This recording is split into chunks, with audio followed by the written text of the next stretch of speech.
scapegoat is a role assigned to a child growing up in a dysfunctional family system.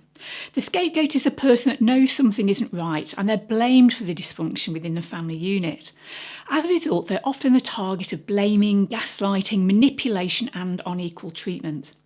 This is because the scapegoat is usually the truth teller.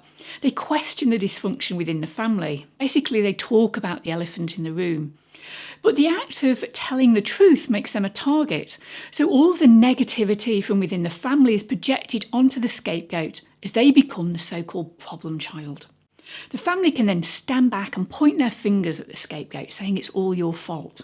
Let's look at an example. Tracy's father is a narcissist and his needs are the primary focus of the household. Tracy is expected to meet those needs and have no needs of her own.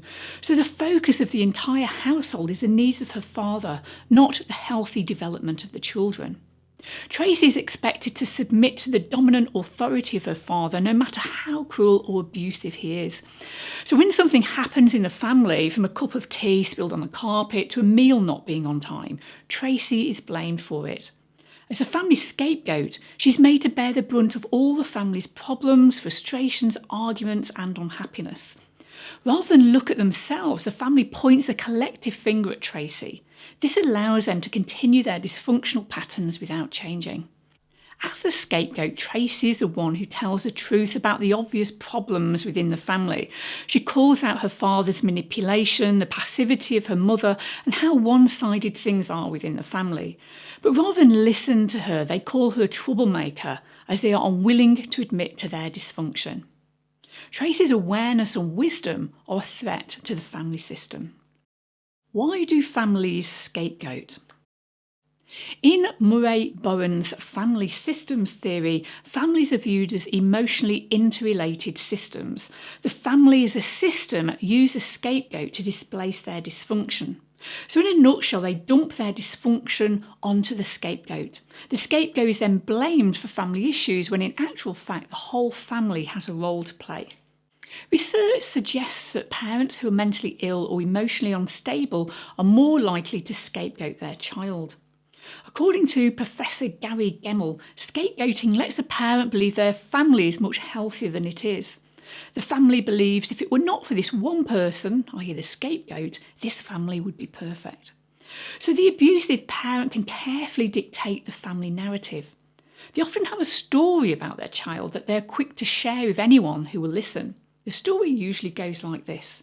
He was such a difficult baby, but I did the best I could. Or, she has mental health problems and is so difficult to manage. Or, he is such a liar and he causes me so much stress. This narrative is designed to elevate the parent and shame the child. To humiliate the child even more, this story is often shared with aunts, uncles and even those outside of the family, including work colleagues.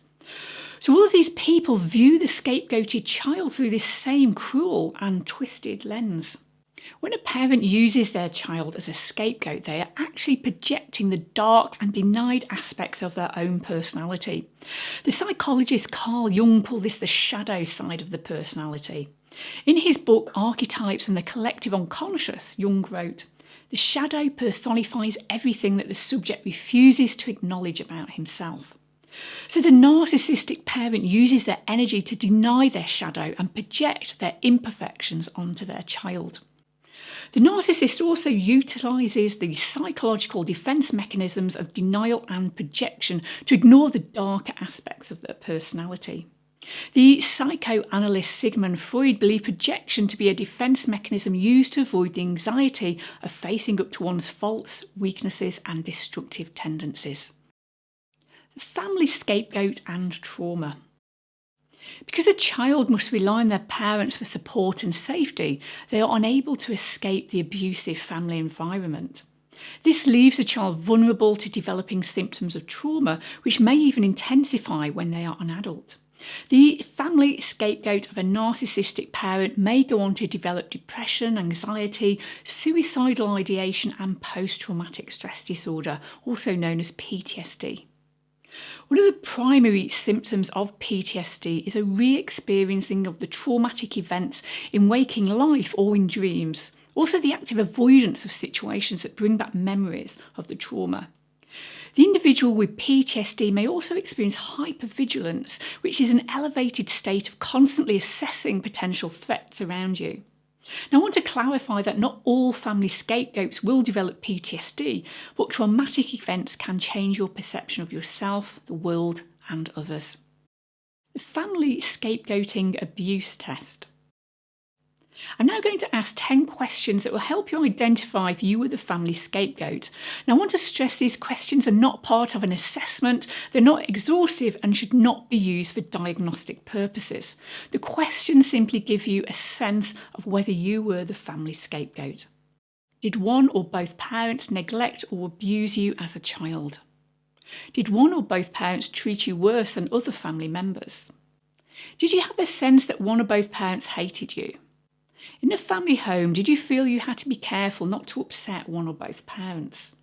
Did one or both parents tell relatives or friends that you were mentally ill, a difficult child, emotionally unstable, or a liar? Were you told by one or both parents that you were bad, or was it implied that something was wrong with you? Did a parent ever say, "I could have had a better life if it wasn't for you"? Did you ever try to run away or have the desire to run away? Did a parent ever mention one of your siblings as an example of what you should be like? If you don't have a sibling, did a parent ever point to another child as an example of what you should be like? Do one or both parents dismiss your emotional needs? If you found yourself answering yes to most of the questions, you may have been in the family scapegoat role. But please note this is not an assessment or diagnosis. If you selected a lot of yes answers, it may be something you want to investigate further. If you'd like to learn more about the impact of toxic parenting, please click on the video on the screen now, and I look forward to seeing you soon.